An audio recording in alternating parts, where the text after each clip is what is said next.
आपने कुछ समय पहले खबर जरूर सुनी होगी कि दुनिया के सबसे अमीर लोग एलॉन मस्क और जेफ बेजोस आजकल अंतरिक्ष यात्रा में कुछ ज्यादा ही रुचि लेने लगे। जानते हैं क्यों? क्योंकि अंतरिक्ष में इन्हें वो मिल गया है जो इन्हें धरती पर कभी नहीं मिल सकता। वैज्ञानिकों के अनुसार अंतरिक्ष में 4000 मीटर जितना बड़ा एक ऐसा एस्ट्रॉयड मिला है जो एस्ट्रॉयड नहीं बल्कि डायमंड है। वहीं कुछ ऐसे भी एस्ट्रॉयड ढूंढे गए हैं जिनमें सोने, चांदी और प्लैटिनम जैसे तत्व भी मौजूद हैं। शायद यही वजह है कि दुनिया भर के अमीर लोग आज अंतरिक्ष तक पहुंचने की कोशिश कर रहे हैं। देखा जाए तो अंतरिक्ष की रेस फिर से शुरू हो चुकी है, जहां जेफ बेजोस अपनी ब्लू ओरिजिन कंपनी से एक ऐसा रॉकेट तैयार करवा रहे हैं जो धरती की कक्षा को एक बार में ही पार कर सकता है। वहीं एलॉन मस्क अपनी कंपनी स्पेसएक्स की मदद से फाल्कन 9 रॉकेट लॉन्च कर चुके हैं। लेकिन इनके अलावा धरती पर ऐसे भी कई महारथी हैं जो अंतरिक्ष तक पहुंचने की सीढ़ियां बना चुके हैं, क्योंकि अंतरिक्ष में इन्हें कुछ ऐसा नजर आ गया जो धरती पर इन्हें नहीं मिल सकता था। वैज्ञानिकों के अनुसार हाल ही में BPM 37093 नाम का एक व्हाइट ड्वार्फ स्टार ढूंढा गया है जो 4000 मीटर लंबा है। लेकिन आपको जानकर हैरानी होगी कि ये एक डायमंड है। हालांकि धरती से इतना दूर है कि फिलहाल इस तक पहुंचना आसान नहीं है। लेकिन क्या धरती के पास अंतरिक्ष में कोई ऐसी भी चीज है जो इससे ज्यादा कीमती हो? जी हाँ, बिल्कुल। एक बहुत ही बड़ा गोल्डन एस्टेरॉयड हमारे सोलर सिस्टम में मौजूद है, जिस तक पहुंचने के लिए आपको 5 अर्थ ईयर जितना समय लग जाएगा। लेकिन क्या आप जानते हैं कि 2016 में एक ऐसा कानून बनाया गया था जिसके तहत कोई भी धरती में रहने वाला इंसान अंतरिक्ष में घूमने वाले किसी भी एस्टेरॉयड को खरीद सकता है। शायद यही वजह है कि दुनिया भर की बड़ी बड़ी सेलिब्रिटीज आजकल अंतरिक्ष में कुछ ज्यादा ही रुचि लेने लगी है। इन सब बातों को देखकर तो ऐसा ही लगता है कि अब कुछ समय बाद कुछ लोग वहां तक पहुंचकर धरती के शायद सबसे अमीर इंसान बनने वाले हैं, क्योंकि आज अंतरिक्ष में कुछ ऐसे मेटल तैर रहे हैं जिनकी कीमतें धरती पर आसमान छूने लगी है। धरती में रहने वाले इंसान मेहनत से कमाए हुए अपने धन को ज्यादातर गोल्ड में निवेश करते हैं, क्योंकि आप भी जानते हैं कि इनके दाम हर साल बढ़ते जा रहे हैं। 2011 से लेकर अगस्त 2020 तक सोने के भाव की तुलना की जाए तो इसमें जमीन आसमान का फर्क है। सिर्फ 2020 की बात की जाए तो सोने की कीमतों में 19% तक का उछाल देखा गया।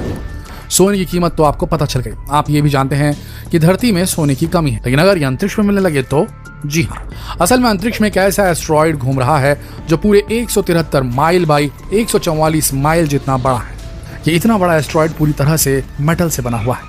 वैज्ञानिकों ने इसे नाम दिया है M टाइप एस्ट्रॉयड 16 साई। हालांकि ये दिखने में तो कुछ खास नहीं है, लेकिन आपको बता दें कि धरती में इस एस्ट्रॉयड की वैल्यू बहुत ज्यादा है। वैज्ञानिकों की खोज के अनुसार इस एस्ट्रॉयड में आयरन बहुत अधिक मात्रा में मौजूद है। लेकिन अब आप भी सोच रहे होंगे कि आयरन जैसी चीजें तो हमारे धरती पर भी पाई जाती है, लेकिन आपको बता दें कि इस एस्ट्रॉयड में सिर्फ आयरन ही नहीं बल्कि गोल्ड और प्लैटिनम की इतनी मात्रा मौजूद है कि अगर इसे माइन किया गया तो इसमें से निकलने वाले सोने और प्लैटिनम को बेचकर 10,000 क्वाड्रिलियन $US कमाए जा सकते हैं। जानते हैं कितने डॉलर होते हैं? अगर आप एक के आगे 19 जीरो लगाएंगे तब जाकर उतने डॉलर होंगे। वहीं अगर आप इसे रुपयों में कन्वर्ट करने की सोचे तो शायद आपका कैलकुलेटर भी काम करना बंद कर देगा। सोचने वाली बात यह है कि आखिर अंतरिक्ष में इतना सारा सोना आया कहां से? वैज्ञानिकों का यह मानना है कि करोड़ों अरबों साल पहले जब हमारा सोलर सिस्टम बनने की तैयारी कर रहा था, तब आपस में बहुत सारे प्लैनेट्स, मून, एस्टेरॉयड एक दूसरे के साथ टकराने लगे। इस भिड़ंत की वजह से बहुत सारे प्लैनेट्स पूरी तरह से तबाह हो गए, लेकिन उनके बीच का कोर वैसा का वैसा ही बच गया, जिसे आज हम एस्टेरॉयड कहते हैं। ये कुछ ऐसे प्लैनेट्स थे जो मार्स के जितने बड़े थे। वहीं अगर इस एस्टेरॉयड की बात की जाए जिसके अंदर भारी मात्रा में सोना और प्लैटिनम मौजूद मिला है, तो आपको बता दें कि सूर्य से इसकी दूरी 497 मिलियन माइल्स है, यानी कि 3.3 एस्ट्रोनॉमिकल यूनिट। वैसे आपको बता दें कि एस्ट्रोनॉमिकल यूनिट असल में सूर्य से धरती के बीच की दूरी को कहते हैं। अब आप भी सोच रहे होंगे कि आखिर हम इंसानों को इतनी दूर पर मौजूद इस एस्ट्रॉयड के बारे में पता कैसे चला? वैज्ञानिकों ने जब इस एस्ट्रॉयड को इंफ्रारेड स्पेक्ट्रम और रडार की मदद से जांचने की कोशिश की, तब उन्हें इस एस्ट्रॉयड के बारे में पता चला। इस टेक्नोलॉजी से उन्हें यह पता चल गया कि यह दिखता कैसे और इसके अंदर क्या क्या छुपा हुआ है। इसके अलावा यह भी जानकारी मिली कि एस्टेरॉयड अपने ही एक्सिस में घूमने के लिए पूरे 4 घंटे का समय लेता है। अगर धरती से इसकी तुलना की जाए तो धरती को सूर्य की परिक्रमा करने में पूरे 24 घंटे का वक्त लगता है। वहीं ये एस्टेरॉयड 4 घंटे में पूरी परिक्रमा पूरा कर लेता है। आप समझ ही सकते हैं कि कितनी ज्यादा रफ्तार में ट्रैवल कर रहा है। इस एस्टेरॉयड के बारे में जानने के बाद वैज्ञानिकों की क्यूरियोसिटी एक अलग ही लेवल तक बढ़ गई, जिसके बाद नासा ने यह प्लान किया कि इस एस्टेरॉयड में वो एक प्रोब भेजेंगे ताकि इसके बारे में ज्यादा से ज्यादा पता लगाया जा सके और साथ ही कुछ ऐसी भी जानकारी हासिल हो सके जो बता सके कि सोलर सिस्टम जब बन रहा था तब उस समय क्या क्या हुआ था। वैसे आपको बता दें कि एस्टेरॉयड हमारे सोलर सिस्टम में ज्यादा दूरी पर मौजूद नहीं है। ये मार्स और जुपिटर के बीच में ट्रैवल कर रहा है, इसलिए इस तक पहुंचना इतना मुश्किल भी नहीं। इस एस्टेरॉयड का पता लगाने के बाद धरती पर मौजूद कुछ स्पेस कंपनियां इस तक पहुंचने की कोशिश में लगी हुई हैं, और एक कंपनी ऐसी है जो 2022 तक अपना रॉकेट वहां भेजने वाली है, और वो कोई और नहीं बल्कि इलॉन मस्क की कंपनी स्पेस एक्स है। आपको बता दें दोस्तों कि इस एस्टेरॉयड तक रॉकेट भेजने के लिए कुछ ऐसी एडवांस टेक्नोलॉजी डेवलप की जा रही है जिसे गामा रे, न्यूट्रॉन और स्पेक्ट्रोमीटर का इस्तेमाल किया जाएगा। जब इन सारे उपकरणों को लेकर रॉकेट इस एस्टेरॉयड पर लैंड करेगा, उसके बाद इस एस्टेरॉयड की सारी कुंडली हम सभी के पास होगी। यह भी हो सकता है कि इसकी माइनिंग करने के बाद इसमें से ढेर सारे डायमंड्स निकले, इतना सोना निकले कि पूरी पृथ्वी में शायद इतना सोना ना हो। देखा जाए तो इतिहास में ऐसा पहली बार होगा जब हम किसी प्लैनेट को नहीं बल्कि एक एस्टेरॉयड पर जाकर उसकी जानकारी लेंगे जो पूरी तरह से एक मेटल से बना हुआ है। सोच कर देखिए कि अगर इतने बड़े एस्टेरॉयड को माइन किया गया और इसमें से इतना सोना, प्लैटिनम और हीरा निकला, तो फिर शायद हमारी इस धरती में कोई गरीब नहीं रहेगा, हर किसी के पास सब कुछ होगा, हर कोई अमीर होगा। शायद आप भी कुछ ऐसा ही सपना देखने लगे होंगे, लेकिन आपको बता दें कि अगर ऐसा हुआ तो पूरी दुनिया की अर्थव्यवस्था के लिए इतिहास का सबसे बुरा दिन होगा, क्योंकि इसके बाद रुपए और डॉलर की वैल्यू पूरी तरह से गिर जाएगी। जब हर कोई अमीर होगा तो फिर काम कौन करेगा? हर चीज की कीमतें आसमान छूने लगेंगी।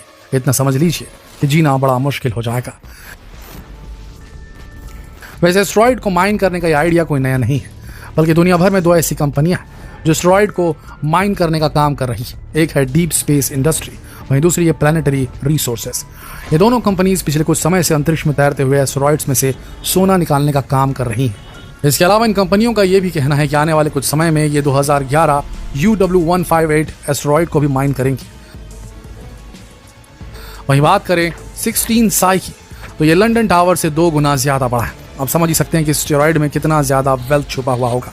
देखा जाए तो इतने सारे लोग लंबे समय से अंतरिक्ष में पहुंचने की कोशिश कर रहे हैं, एस्टेरॉयड्स को माइन करने की कोशिश कर रहे हैं, सोना चांदी निकालने की बातें हो रही हैं, लेकिन आप ही बताइए क्या ये सब होना चाहिए? मान लिया कि अगर एस्टेरॉयड से ढेर सारा सोना मिल जाए, ढेर सारे हीरे मिल जाएं, तो क्या धरती के सभी लोग अमीर हो जाएंगे? और अगर हो गए तो फिर पूरी दुनिया की इकोनॉमी कैसी होगी? जब सभी की जेब में पैसा होगा तो कोई काम क्यों करेगा? क्या आपको नहीं लगता कि इस माइनिंग की वजह से हमारी पूरी दुनिया खतरे में है? अगर आपको भी ऐसा लगता है तो हमें कमेंट बॉक्स में जरूर बताइएगा, और जितना हो सके इस सवाल को पूछने के लिए देश भर में इस वीडियो को शेयर करें, फेसबुक पर, व्हाट्सएप पर, यूट्यूब पर। कल फिर मिलेंगे एक और रोचक जानकारी के साथ। तब तक के लिए आप सबका इस वीडियो के अंत तक बने रहने के लिए दिल से धन्यवाद।